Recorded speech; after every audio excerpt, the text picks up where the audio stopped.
Uh, why did you decide to become a monastic? Why? Why do you decide to become a monastic?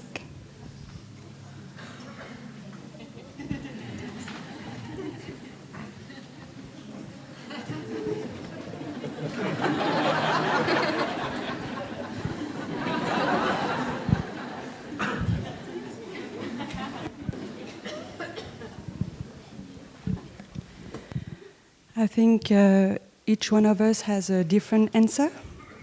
So my answer is I fall in love with the Sangha, and I wanted to stay in that community, and I wanted to live with that community forever. So that's the reason why I became a nun. And also it's very beautiful to be able to participate in such retreats like that with many, many, many people every year, with children, adults, family, and it gives a lot of meaning for my life. So that's why.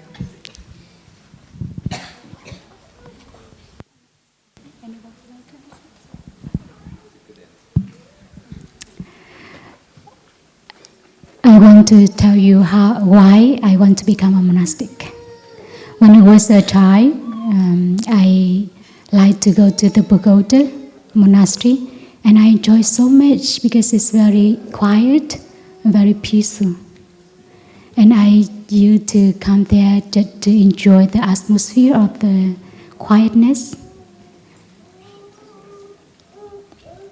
And sometimes the monk at the temple gave me some guidance. And I am really happy to follow his guidance.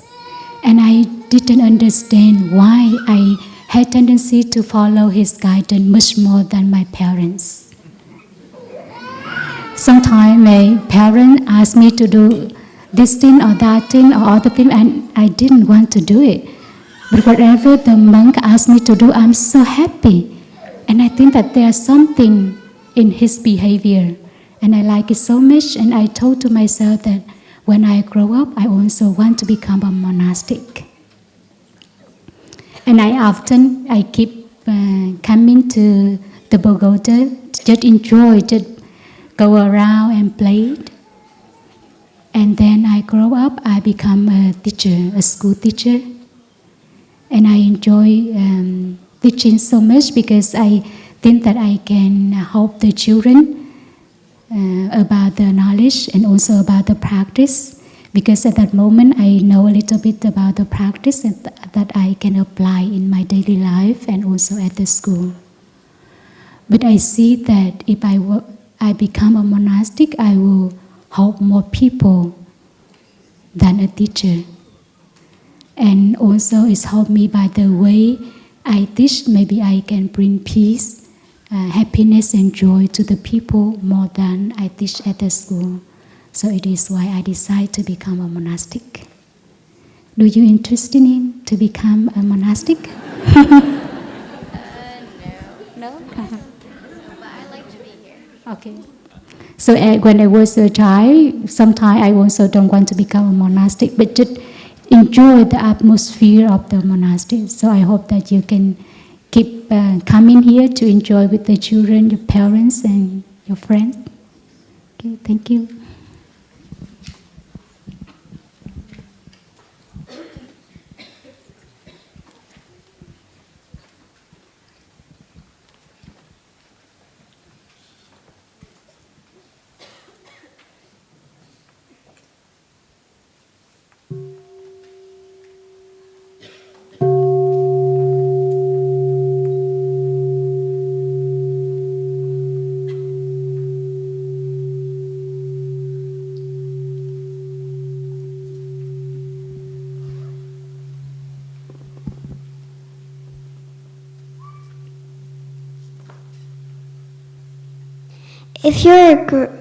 if you're a monk or a nun, why do you have to wear gray or white, brown?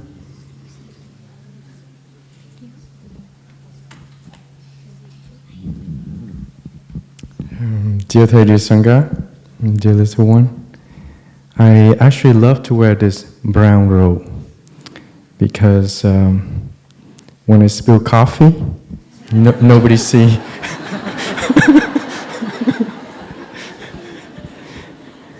But also when I work in the field, like the farmers in Vietnam, when they work in the field, they usually wear brown clothing like this.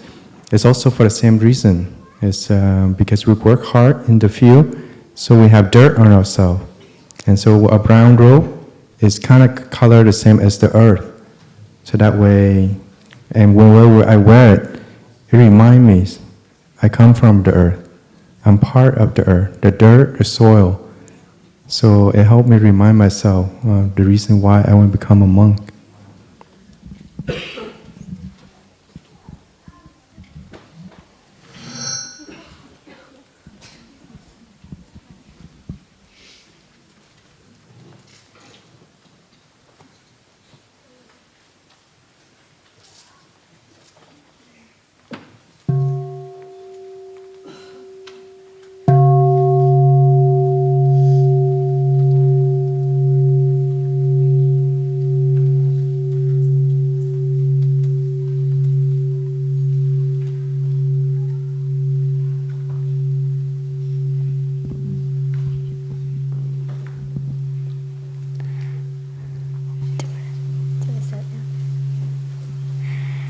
How do I deal with my sister when she's bothering me?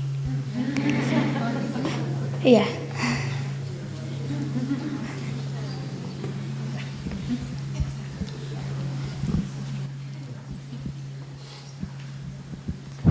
How do I deal with my sister when she bothers me?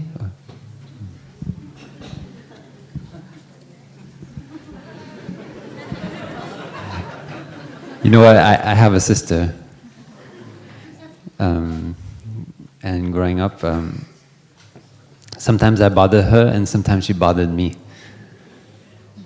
And sometimes we bother each other so much that my parents said they were going to stop the car. We were in the back seat, and maybe she say, "Mommy, he did this to me. That's not fair." And we go back and forth like that. We try to find, we both try to go to our parents to find the person who can say what is fair. Yeah? Because we feel hurt, we feel like something's not fair. Because when I was a kid, I didn't have the practice. Yeah. I didn't know that being in harmony with my sister maybe is more important than what is fair. But now I'm happy to say that I don't, my sister doesn't bother me anymore. You know, when we grow up, then things change. And especially we learn that we each have suffering. Yeah, we each have our anger, our sadness, the things that we want, and sometimes we don't get them, and we feel hurt, and we feel sad. And when I came to see that my sister also had that suffering, then I had a lot of compassion. Yeah, when she had a lot of fear, for example, I remember when my sister went to summer camp. Did you ever go to summer camp? Yeah, and it was the first time she was away from home without my mother, and she was she had a lot of suffering come up that first time. And I remember when that happened, and it helped me to open my heart up and see that my sister is also suffering. Because when I was younger, I always felt my sister is more easy to relate to people, and I was more quiet and inside myself. And so I was very surprised that happened to my sister, and it helped me, seeing her suffering of being without my mother and being away from home like that.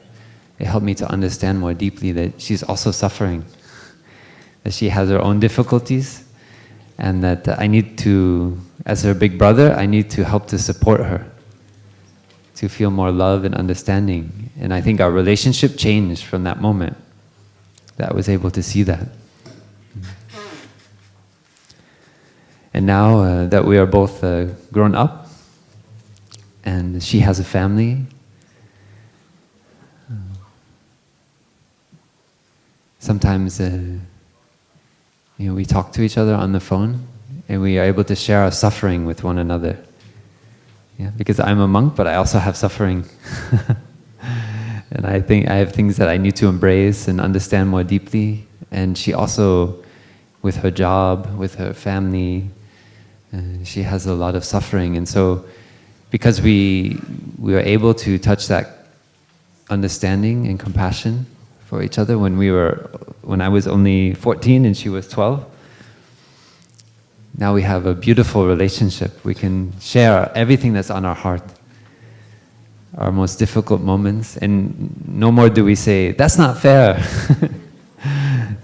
Because we understand that we are both in the same situation, and of life, and of having strong emotions, and having many people who depend on us, who look for us for refuge, when sometimes we ourselves, we don't feel we can be a refuge for anyone. We can't even be a refuge for ourselves. So I think when your sister bothers you, you can look with that deep vision. You can look more deeply than just that situation of what she's doing. And you can see that I will also change, and she will also change. You'll grow older. And maybe there'll be some time in your life when you go for many years and you don't even see your sister. That happens to many adults here. How many adults have gone many years without seeing their brother or their sister? Can you raise your hand? Can you believe it? Look how many. Yeah. When you're with your sister every day, you feel like it will always be like this. We will always be together and play together like that. And so sometimes we take for granted that happiness, that I have a sister, that she's here beside me, and we only focus on what she's doing to annoy me. So now, every time I see my sister, or I talk to her, I really take a lot of care, because we have that background.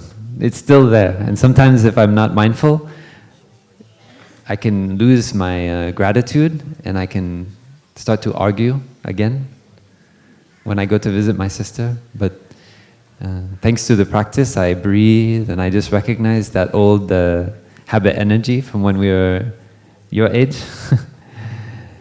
And I know that life is very short, that things change very quickly.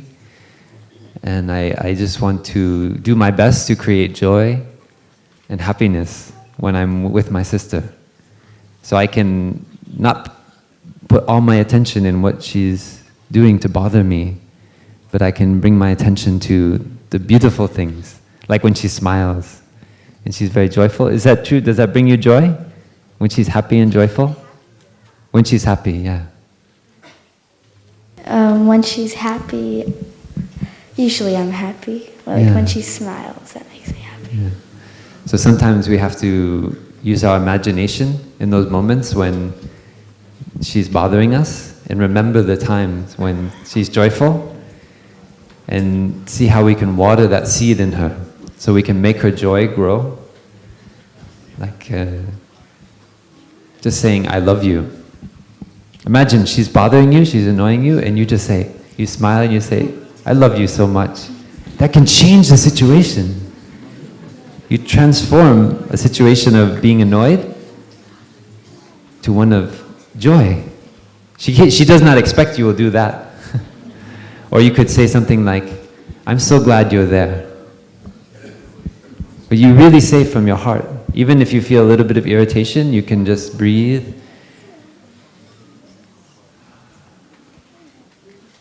And just smile to the irritation and say, I'm so glad you're there. Or you can say, I am here for you. She might not expect that, and that will transform the situation. And she might smile again. Can you try that? Yeah. You give it a shot? Okay. Thank you. Thank you. Thank you for your very important question. So may I ask you a question? Do you bother your sister or your mother?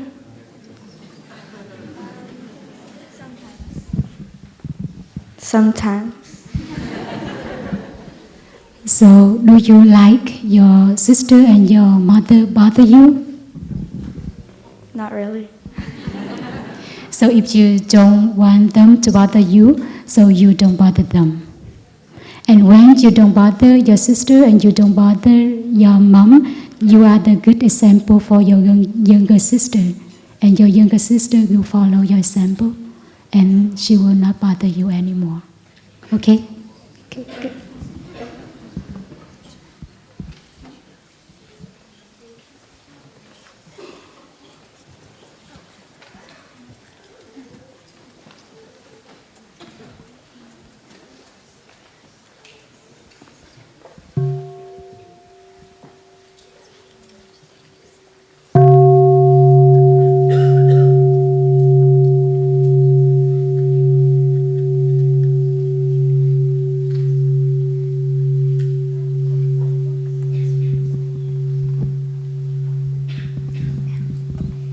When was Plum Village made?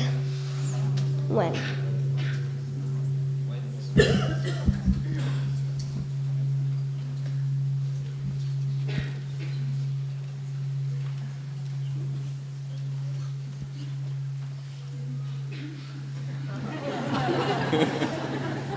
I think Sister Hoinim was there first, of all of us. More than 30 years.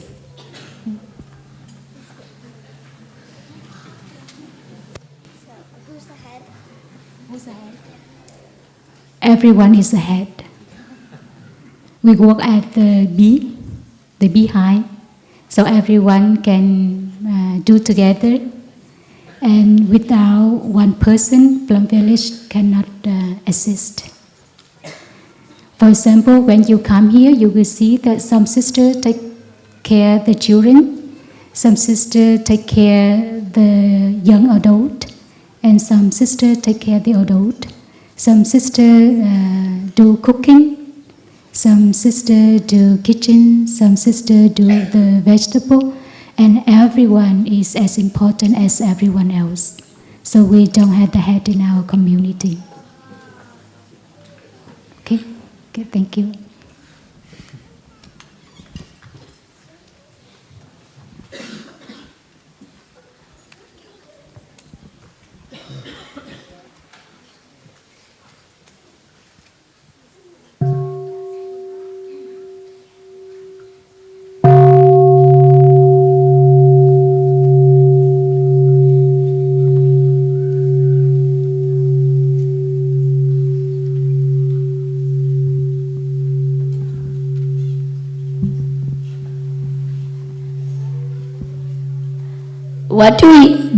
What do we do when somebody's not listening to us?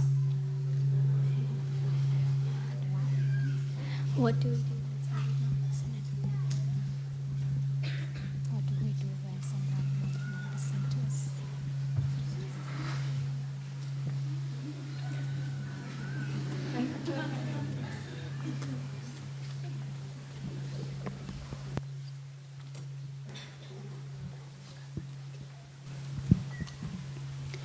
Is it someone close to you or in general? In general.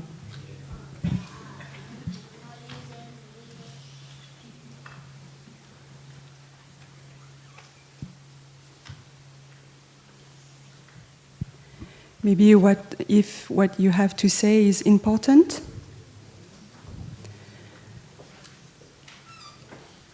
You can ask that person to be present for you, so that person can hear what you have to say.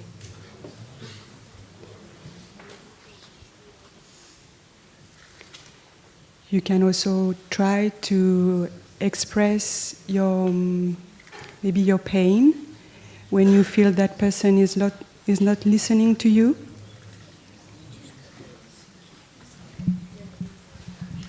And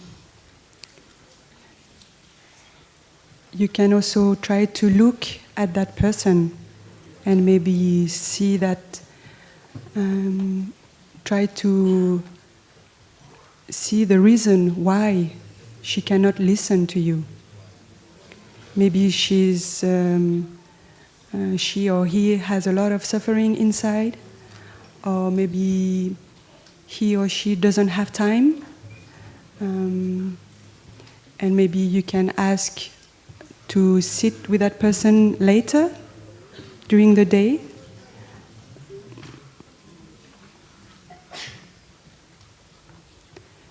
But it depends also what do you have to say. Is it if it's something very important for you, you really have to be patient also with this person. And if it's someone who is living with you or at school that you meet every day, or a friend, you can try to express your pain, or why are you not listening to me? I need your help.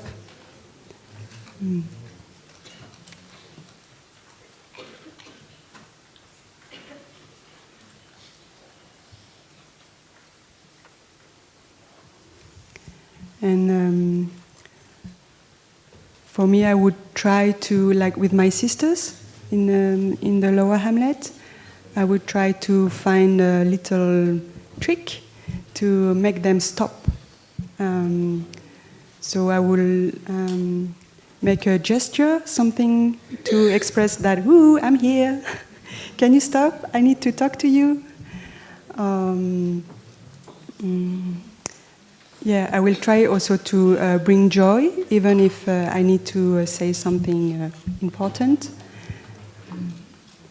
So try to see how can you make that person stop, so she can be present for you when you need to say something.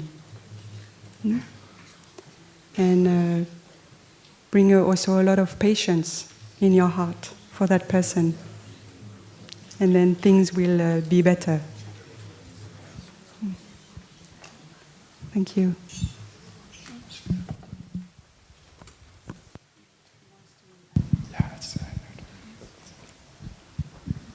And dear young friends, another thing that I found very helpful for me is to write a letter, to sit down and really write it. Because when I talk to the person, I have a lot of emotion come up, and so my words sometimes are not very nice. So the person doesn't want to listen to me. Nobody wants to listen to me when I'm not nice.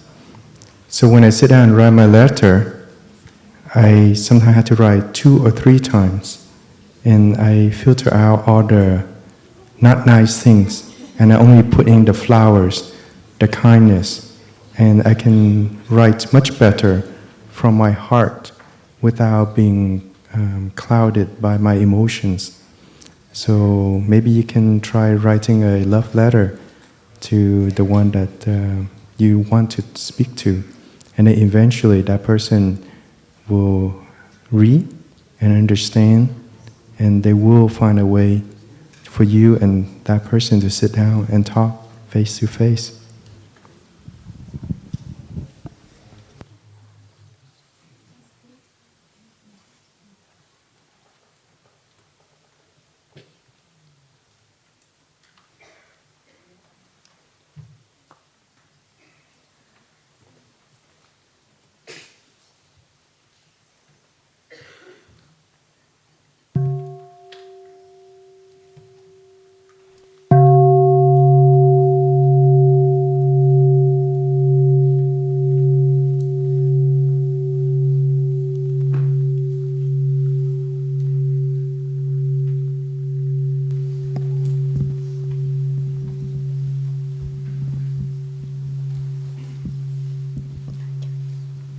Why does no one know the answer to the question, what's the meaning of life?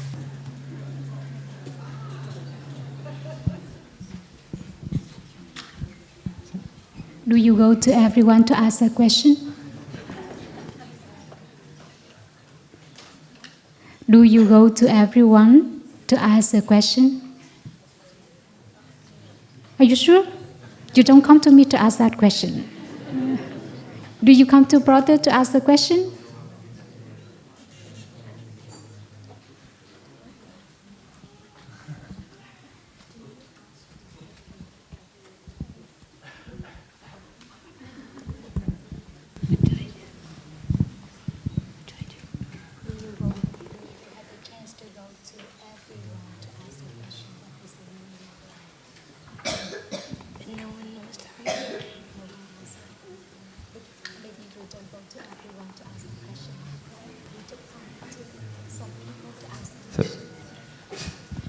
So I ask.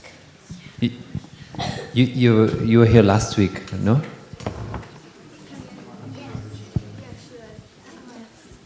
You were here sister? Hello.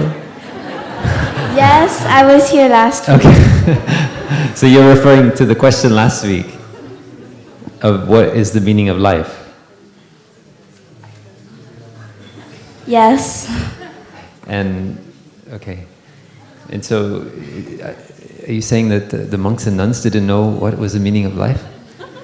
I mean, everyone has a different answer. Right, okay. You know, I think, I don't know if any of us up here are going to answer what is the meaning of life, but for me personally, I think I discovered when I grew up is that it seems like it's not guaranteed just because we're alive that we know what is the meaning of life. We are just born into the world and things happen, like we suffer and we're happy, and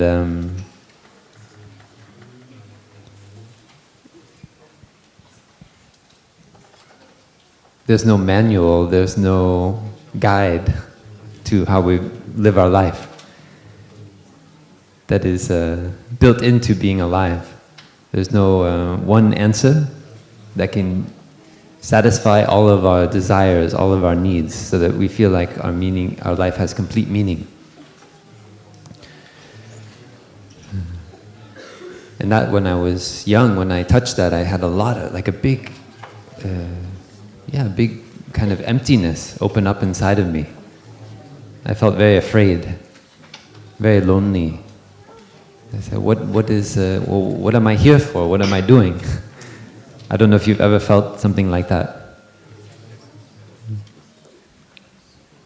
No? Yes, I did. Yeah, and that can be very scary. For me, what happened was I had a little book. I was 8 years old, and it was a book, a Star Wars book. Do you know Star Wars?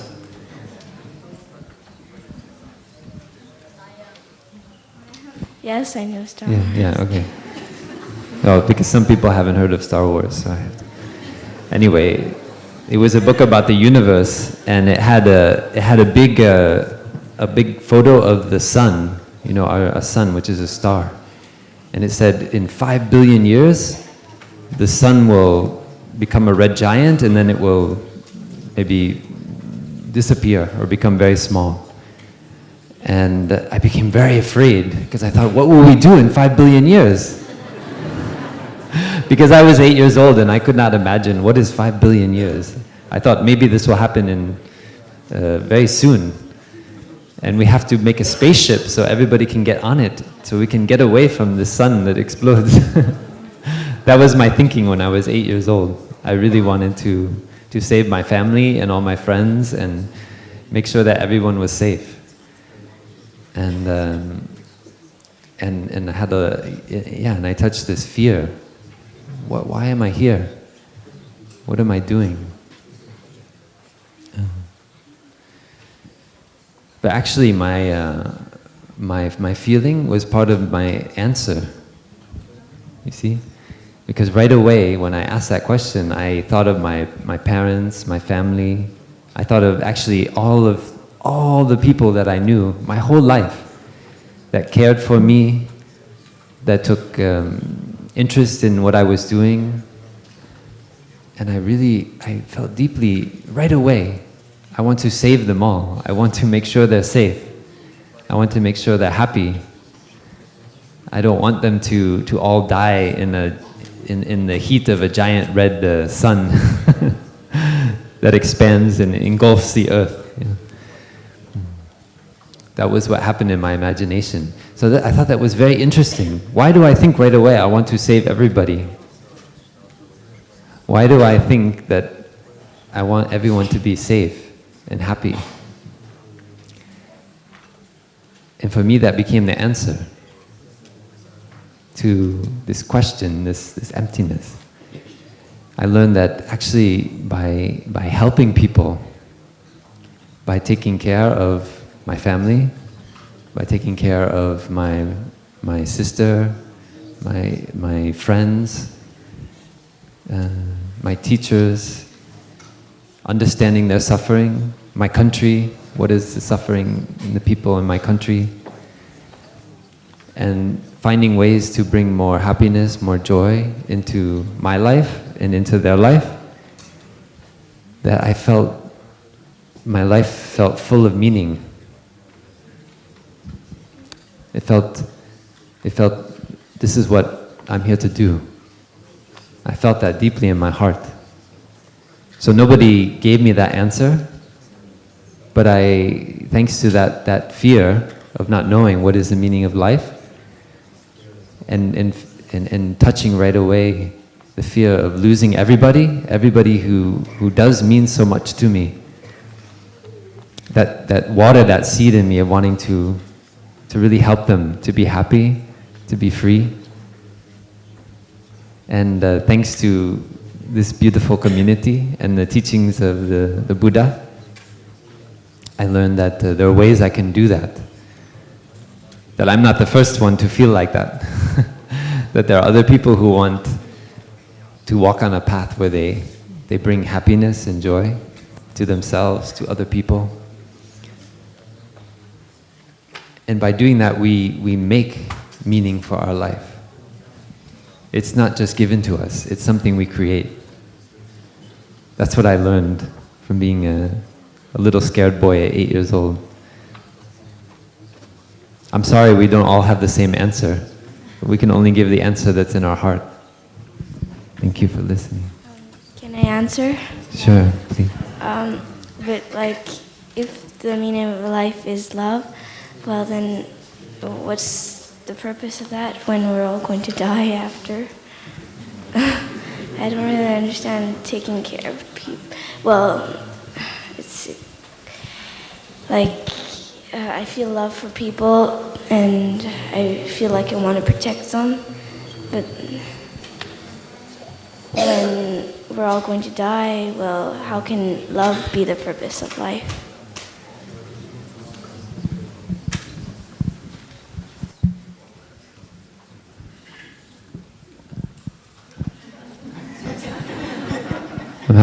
Yeah. So this is a question that takes a lot of deep looking. Not just for you, for all of us here. Because it's not an easy question. When we really look deeply into it, it's not an easy question. It's very important. Because sometimes it looks like all the adults, they have everything sorted out, they know what is important, they know what they're doing in life, but for most of us, we all have this fear of not only ourselves dying, but also especially the ones we love dying. So the first thing is to always know that we all live with this fear. Just because we look very confident and important, or we are a monk wearing a robe, don't think that we don't have the fear of dying. we all live with that fear. So that's the first thing to know. So we are not alone. We're not alone in the fear of losing our loved ones. So that means we have to practice. For me, I need to practice with that fear. I need to learn how to shine the light of mindfulness on that fear. So you learned already how to do mindful breathing, to be aware of your breath, and also to be aware of your body.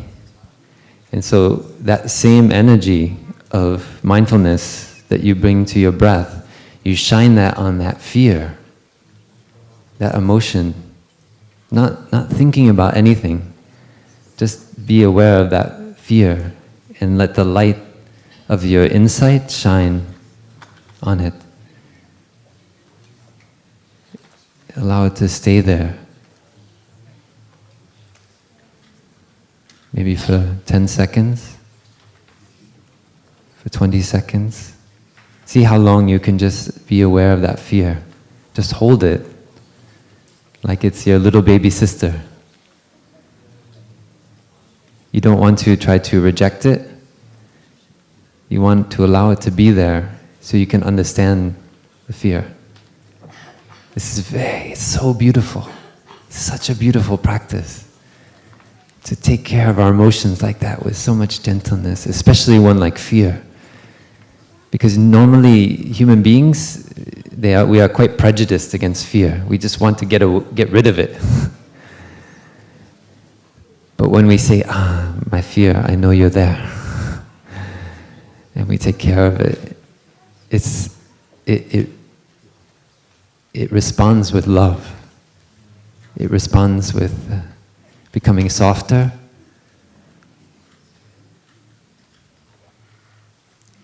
And we learn that our thinking is the root of our fear. The thought of losing everyone. It's not death that is making us fear, it is just our thinking. It's watering that fear so it becomes strong and it overwhelms us. When I learned to look deeply into fear like that, what I saw was that I'm not only just this body. I'm not only just what I think is me. Just this boy, Doug. That was my name before I became a monk. I'm not only this. What I think, what I say, what I do with my body, how I act, that continues on with my friends, with my family, with my teachers, with my, maybe as I grow up, my students, that I'm not limited to just this body. So even when this body dies, I continue on in the form of my friends who have heard me, my family, maybe my children, if I have children. That if I think that only this body is me, then I will have fear. But we are much greater than this body. We are in the earth, we are in the sun, we are in the trees, the fruits. We are everywhere. We are all a part of nature, of everything. That is the deep looking. It's not something that we can just say. Even when I say that to you, it's something you need to look into and see for yourself. But when you do that, then the fear, it starts to dissolve. Because you see that you don't lose anything. We don't lose anything, ever.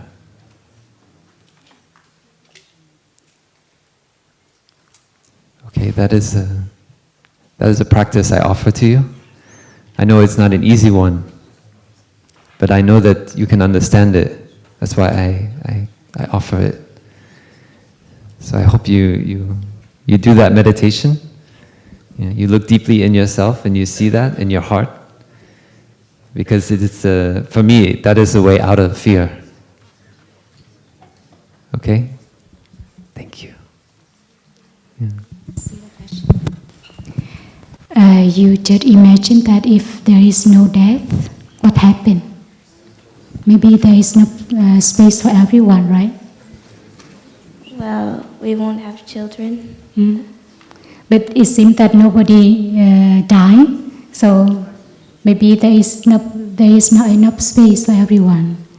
So dying is something, a part of our life. And because we know that everyone has to die, so we have to treasure the presence of each other in our family. Because we don't know that what happened to her, what happened to him tomorrow. Right? So maybe you treasure them more when you are aware that one day that person will be passed away. And sometimes the people suffer not because they lose someone, but they feel they regret because they do their best. They don't do their best to offer joy and happiness to other people. They make them suffer too much, so it is why when someone passes away, they feel regret. And it's why they suffer much more than the death. So aware of that, you can treasure the people and do your best to offer them joy and happiness. And you know that many things make you joyful, right? Many things bring you joy and happiness. Not only one thing, but many things, right? Like come to Plum Village, it also bring you joy. Play with children also bring you joy, right? Yes. Eating the delicious foods also bring you joy. Yes. Yes. Run around and play and pick the food also make you joy, right? Yes. Yeah. So many things bring you joy. So it is the same with the life. Many things make the life meaningful.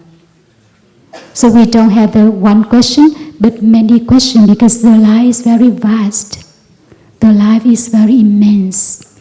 So whatever you make and you bring joy, happiness to other people, you help the people, it is meaningful. So when someone bother you, so instead of angry, you can stand up and do other things to make other people happy. So it is the meaningful. It is the meaning of the life. You don't want to waste your time and energy in angry. You want to spend your time and energy to do other things to help other people. So your life becomes meaningful. So it is the meaning of life.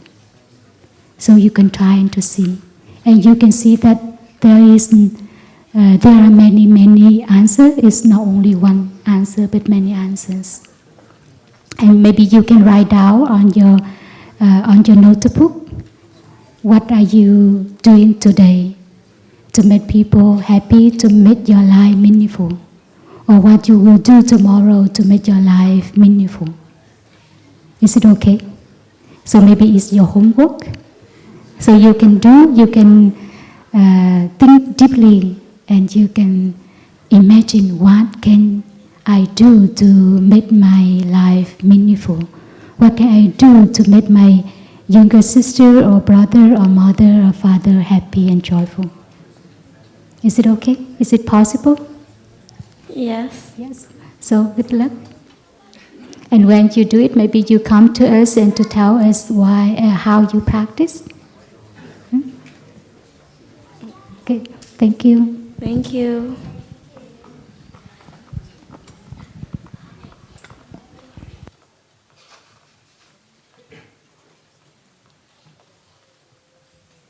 So maybe the last question for the children. And if you have more questions, maybe you can come to the sisters and brother who are taking care of the children program, so you can ask the question to them. Thank you. Why was Plum Village made? Why?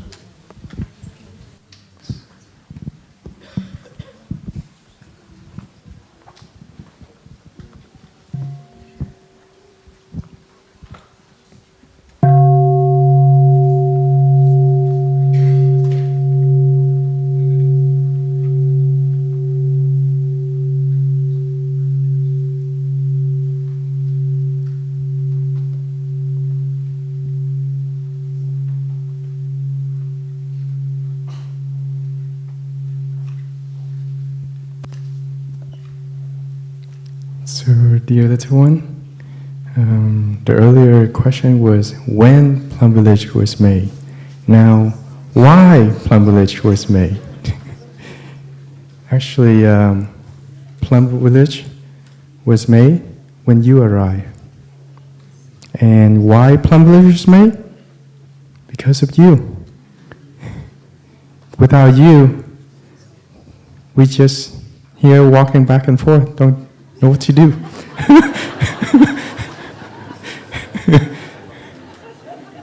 But when you are here, Plum Village blossom. It really blossomed, just like in spring, all the flowers blossom. We got a chance to practice with you. We got a chance to play with you. We got a chance to learn from you.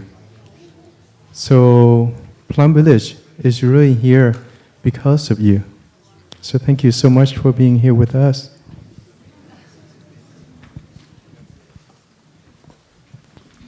So now, when you hear the sound of the small bell, all the children can stand up and turn around to bow to your parents, and you can go out with the brother and sister to play outside. And thank you very much for your question and answer, and being here with us, and have a good day.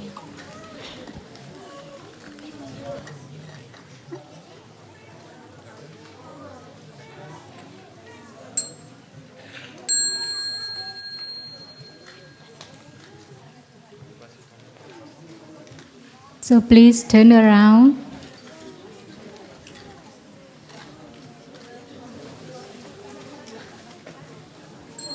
and bow to your parents.